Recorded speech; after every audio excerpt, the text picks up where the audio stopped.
અમે તો દરરોજ મંદિરે જઈએ, ભગવાનની ભક્તિ કરીએ, અને અમારી જેઠાણી કોઈ દી મંદિરે જાતી નથી, કાંઈ દાન કરતી નથી, ને તોય એ કેટલા સુખી ને અમે એટલા દુખી. યાદ રાખો, કર્મ એનું ફળ આપે છે. પૂર્વમાં એને કોઈ સારું કામ કર્યું હશે એટલે અત્યારે માટે એ સુખી છે. તમે કોઈ આવું સરસનું સારું કામ કરો છો અને સારા કામમાં વિઘ્ન આવે એટલે આપણા મનમાં પેલો વિચાર શું આવે કે આપણે સારું કામ કરીએ છીએ તોય વિઘ્ન આવે છે. થાય કે નહીં? અને ક્યારેક આપણા ધંધા હાવ ખોટા હોય, આપને ખબર જ છે કે બધી રીતે આપણા ધંધા ખોટા છે, અને તોય આપણે પકડાતા નથી, તોય આપણે બધું બરાબર ચાલે છે. સમજાય છે કે આપણે તો કાઠિયાવાડમાં કહેવત છે કે એટલું બધું વજન હોય જ નહીં કાગડામાં કે ડાળ પડી જાય. એટલું બધું વજન થોડું હોય કાગડામાં, પણ ક્યારેક એવું બને કે કાગડાને બેહવું અને ડાળને, એ તો ડાળ પડવાની જ હતી, એ તો ચકલું બેઠું હોત તોય પડી જાત, પણ આ કાગડો પાને ચડી ગયો. એટલું બધું કાગડામાં થોડું વજન હોય, તમે કાગડા પર થોડો કેસ કરી શકો?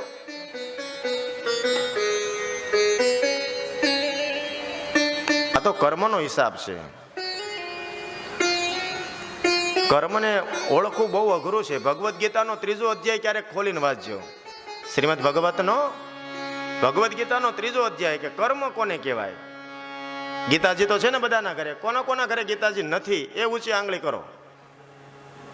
વાહ વાહ વાહ, બધાના ઘરે છે. ગીતાજીમાં કેટલા શ્લોક આવે?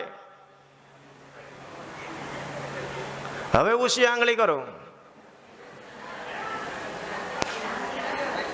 હવે નો થાય. ભગવદ્ ગીતાની અંદર 700 શ્લોક આવે. કેટલા શ્લોક આવે છે?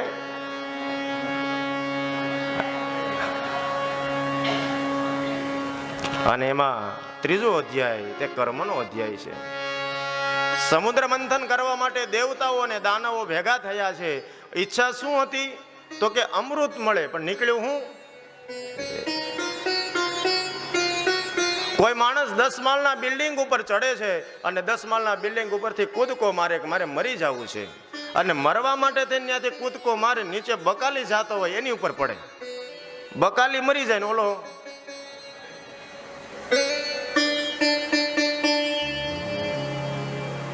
રાવણના મનમાં એમ હતું આ સીતા થોડી કડક છે, હું એને મારું બળ બતાવી, મારું સામર્થ્ય બતાવી, મારી તાકાત બતાવી, આજ નહીં તો કાલ સીતા માની જાય.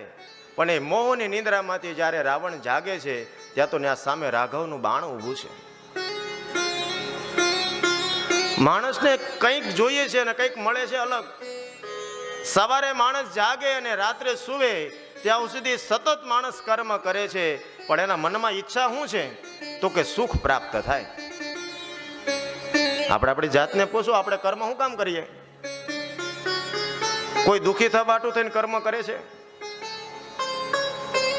પણ થાય છે શું? તો કે સુખ નથી મળતું અને ઉલટાનું દુઃખ મળે છે. સુખ તો મળતું જ નથી. આવું કેમ ભાઈ? આ રાજા પરીક્ષિતનો પ્રશ્ન છે. સુખદેવજી મહારાજને આ પ્રશ્ન કર્યો છે કે આવું કેમ થાય છે, આવો સંસાર ઊંધો કેમ? ત્યારે સુખદેવજી મહારાજ સમજાવે છે કે આ બંને વસ્તુ અલગ અલગ છે પણ ભેગી થઈ ગઈ છે. આ બે વસ્તુ અલગ અલગ છે પણ ભેગી થઈ ગઈ છે, એટલે આવું ઉલટું દેખાય છે આપણને. ઓલો બકાલીને મારવા માટે થઈને ઉપરથી નથી પડ્યો, પોતાને જ મરવા માટે થઈને પડ્યો છે, છતાં બકાલી મરી જાય છે, એનું કર્મ છે.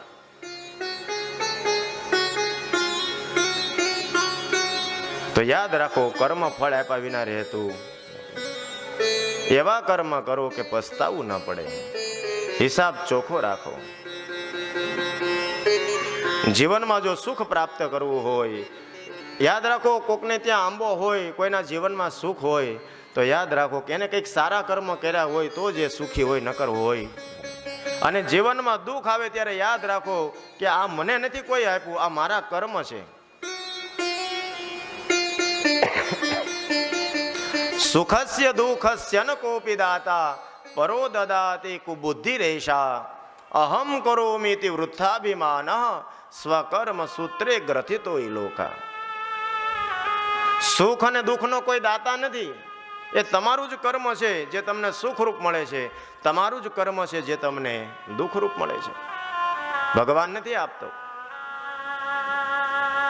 તમે એક તુલસીનો છોડ લઈ આવો, સમજાવવા માટે કહું તો તુલસીનો છોડવો તમે આમ વાવી દો ને, હાંજ થાય ને ત્યાં તુલસીનો છોડ લાગી જાય.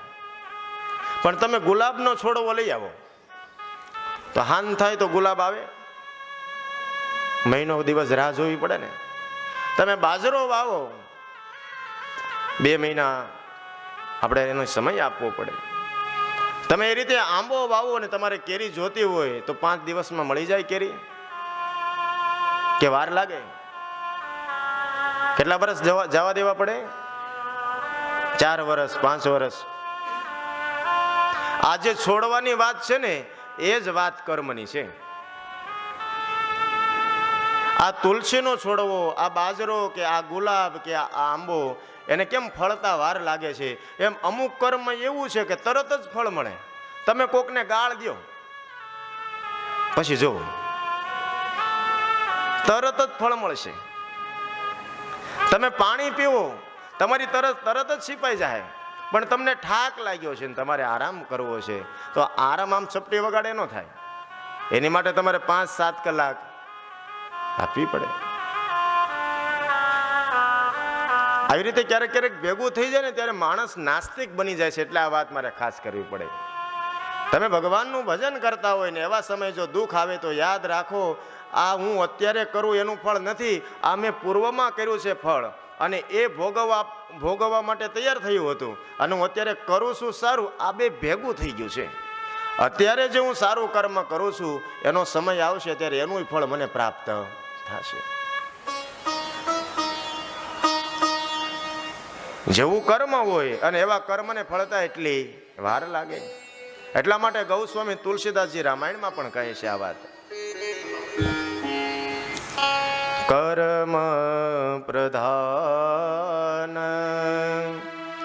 વિશ્વ કરી રાખા,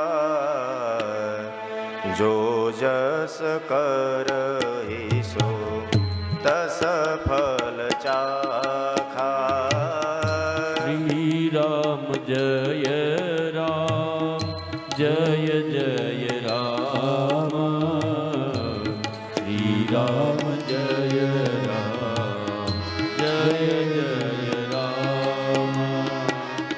કર્મ પ્રધાન વિશ્વ કરી રાખા, જો જસ કરહી સો તસ ફલ ચાખા.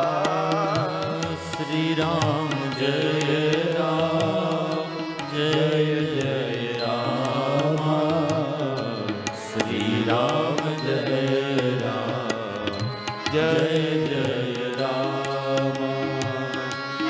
તમે કર્મ કરો ને એવું ફળ તમને પ્રાપ્ત થાય. ક્યારેક ભગવદ્ ગીતાનો 3જો અધ્યાય ખોલીને વાંચો તો ખ્યાલ આવે કે કર્મ શું છે. આ દેશનો બ્રાહ્મણ 2 હાથ જોડીને તમને પ્રાર્થના કરે છે કે ક્યારેક તમે નવરા થાવ, તમને એમ લાગે કે મારી પાસે કોઈ કામ નથી, ત્યારે રામાયણ ખોલીને ક્યારેક વાંચો, ક્યારેક તમે ભાગવત ખોલીને વાંચો. આવું તો દક્ષિણામાં આપી શકો ને મને. આ દેશનો બ્રાહ્મણ 2 હાથ જોડીને પ્રાર્થના કરે છે. તમને એમ લાગે કે હવે મારી બધી સિરિયલો પતી ગઈ છે, એકેય સિરિયલ જોવાની બાકી નથી અને મને નીંદર નથી આવતી, તો ઘરમાં ભગવદ્ ગીતા હોય ને ખોલીને ક્યારેક વાંચો. તમને સાચી સમજણ આવશે.